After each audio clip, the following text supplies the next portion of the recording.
Binder hospital के बाहर 2 फरवरी को हत्या कर लाश फेंकने के मामले में एसपी भुवन भूषण ने खुलासा करते हुए मदन मोहन पाटीदार की हत्या के मामले में शातिर महिला सहित 5 लोगों को गिरफ्तार किया है।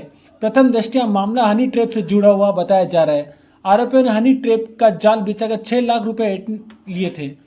घटना के अनुसार 2 फरवरी को बिंडर सीएचसी से करीब 25 किलोमीटर दूर 30 वर्षीय बड़ा राजपुरा पुलिस थाना कानून निवासी मदन मोहन उर्फ टोनी पुत्र कैलाश पाटीदार की बदमाशों ने हत्या कर डेड बॉडी फेंक दी थी।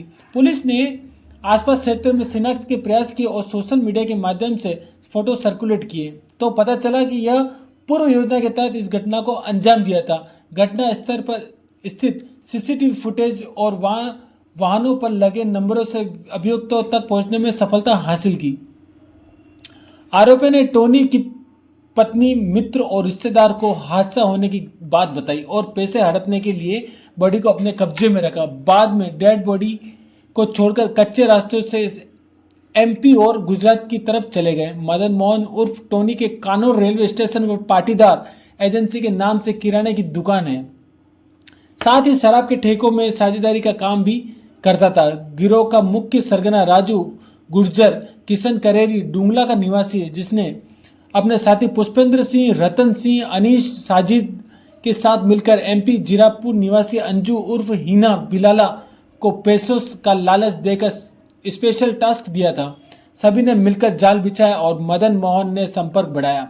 अंजू नाम की महिला मदन मोहन से मिलने आई और आरोपियों ने दबोच लिया। एक आरोपी ने उसकी भाभी बताते हुए केस में फंसाने की धमकी दी। आनाकानी करने पर मारपीट की। इस मामले में 6 लाख रुपए देने की हामी मदन मोहन ने भरी। बाद में टोनी की छाती में दर्द हुआ तो वह बिंडर लेकर आए और मौके पर मौत होने पर उसकी लाश वहीं छोड़कर भाग गए।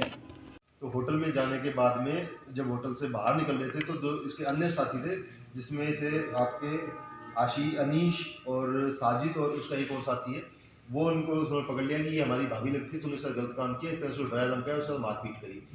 फिर उन्होंने बातों बातों बोला कि उसको जानता है क्या, पुष्पेंद्र को जानता है क्या, उसको जानता है क्या, बोला हाँ साहब ये तो मेरे दोस्त है। तो इनका मोडस ऑपरेंडी ये था कि जो साजिद और उसकी टीम है तो पकड़े पीटती थी अपनी घर के मतलब महिला बताकर, और ये जो थे उसके पहले से थोड़ा टच में या दोस्ती में रहते थे, और ये फिर बचाव के अंदर आते थे, या छोड़ो छोड़ो जो हो गया हो गया, और फिर ये सेटलमेंट आते थे। और वो जो भी व्यक्ति उसकी फाइनेंशियल स्थिति के अनुसार 5 लाख 6 लाख 7 लाख, इसके अंदर 6 लाख को उन्होंने सेटलमेंट किया कि 6 लाख दे देंगे, इस मामले में रफा दफा करो। इसलिए जब वो पिछली बार क्षेत्र में 2 फरवरी को 3 आदमी एक व्यक्ति को हॉस्पिटल में एडमिट करा के गए, जो कि मृत हो चुका था हॉस्पिटल में लाने तक, और उसके बाद में वहाँ से फरार हो गए। शुरू वाले दिन पुलिस को ये लगा कि ये कोई एक्सीडेंट की बात हो सकती है, कि उन्होंने हॉस्पिटल में यही कहा था कि हमारा दोस्त है, इसका एक्सीडेंट हो गया, इसे इलाज कराएं। तो हमें लगा कि वो डर के भाग गए। पर जब इसको दर्ज किया गया तो एडिशनल एसपी प्रियंका मैडम और जो वहाँ के डिप्टी साहब हैं रविंद्र प्रताप जी, उनके नेतृत्व में एसएचओ भिंडर पूनाराम जी ने अथक प्रयास किया। उस पूरी घटना में पीछे से पीछे मूव करते गए। पता चला कि एक दिन पहले भी वो उसको एक चित्तौड़गढ़ किसी हॉस्पिटल के अंदर स्थित हॉस्पिटल में लेके गए थे। वहाँ भी उन्होंने ये कहा था कि हमारा दोस्त है, इसका एक्सीडेंट हो गया। तो हमारे मन में शक उत्पन्न हुआ कि अगर ये एक दिन पहले ही इसका एक्सीडेंट हो गया था और हॉस्पिटल लेके भी गए थे, तो उसको तुरंत घर ना ले जाकर या किसी बड़े अस्पताल में ना ले जाकर एक रात वो लोग कहाँ रहे। इसके पीछे फिर जब और क्रम में पीछे चलते गए, उसकी सारी ट्रेस आउट की गतिविधियाँ, उस लड़के जिसकी डेथ हुई थी, तो पता चला कि एक होटल के अंदर उसने रूम बुक किया था और उसमें एक लड़की भी उससे मिलने आई थी। फिर जब इसकी और गहनता में जाके किया तो पता चला कि राजू गुर्जर जो है, जो इसके गैंग है उसकी, जिसका वो सरगना है, उस गैंग के अंदर पुष्पेंद्र सिंह, रतन सिंह, अनीश, ये सब और साजिद, ये सब इसके सदस्य हैं।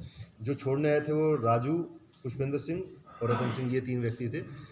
इनका जब पीछा करके इनको पकड़ा गया, मध्य प्रदेश से इसको पकड़ गया इन तीनों को, और जो लड़की थी अंजू उसको भी पकड़ा गया और जो अनीश था उसको भी पकड़ा गया।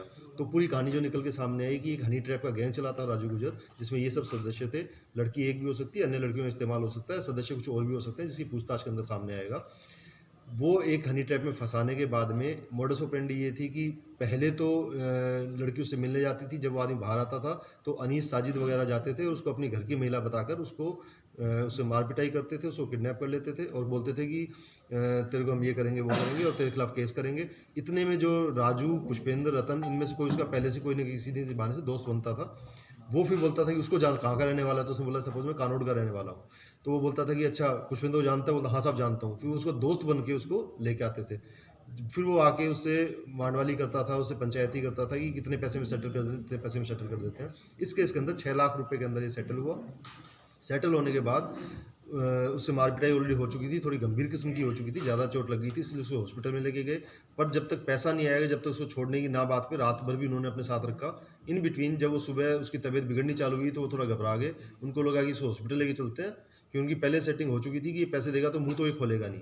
उनके जितने भी विक्टिम थे उनका इनकी यूएसपी यही थी कि वो मुंह नहीं खोलते थे। जब पहले दिन हॉस्पिटल में गया तब भी उसने कुछ नहीं बताया, कि उसको लगा मेरा केस सेटल हो गया, बिना बात ही मुझे बलात्कार का या ना कोई केस लगेगा तो चुपचाप पैसे देके छूट जाता हूँ, क्यों अपने बिना बात करूँ। तो एक्सीडेंट उसने बताया। इस केस के अंदर उसकी तबीयत ज़्यादा खराब होने, जब वो पहुंचे तब तक उसकी डेथ हो चुकी थी। जब उनको पता चला कि ये मृत हो गया तो वो वहाँ से भाग गए। फिर टीम ने पूरा करके इस गैंग के जो मुख्य सदस्य राजू, पुष्पेंद्र, रतन, अनीस और अंजू गिरफ्तार कर लिया। साजिद और एक अन्य सदस्य अभी गिरफ्तार नहीं हुए, उनके पीछे हैं। इन्होंने जो अन्य वारदातें की थी अलग अलग जिलों में, उसके पीछे भी इससे पूरी तफ्तीश मार गई है, जिसमें से प्राइमा फेसाई है कि डुंगला, भादसोड़ा, सावलिया जी और असादरा, इनमें भी इन्होंने इसी तरह के किसी विक्टिम से हनी ट्रैपिंग के अंदर वसूली करी है। तो इसका भी अभी पता लगाएंगे और कहाँ इन्होंने इस तरह के कांड किए।